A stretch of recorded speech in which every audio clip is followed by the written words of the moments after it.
Matthieu 19, 1-13. Divorce et célibat. Lorsque Jésus eut fini de prononcer ces paroles, il quitta la Galilée et alla dans le territoire de la Judée, de l'autre côté du Jourdain.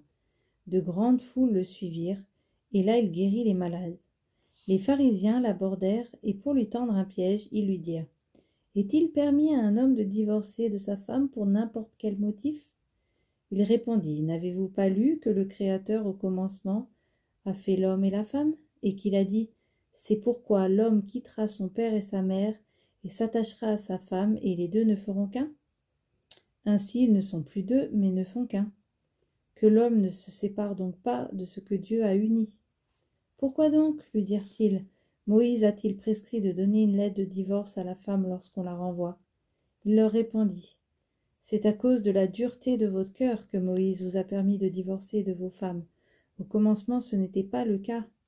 Mais je vous le dis, celui qui renvoie sa femme sauf pour cause d'infidélité et qui en épouse une autre commet un adultère. Et celui qui épouse une femme divorcée commet un adultère. Ses disciples lui dirent : si telle est la condition de l'homme vis-à-vis de la femme, il vaut mieux ne pas se marier. Il leur répondit : tous ne comprennent pas cette parole, mais seulement ceux à qui cela est donné. En effet, il y a des eunuques qui le sont dès le ventre de leur mère. D'autres le sont devenus par les hommes.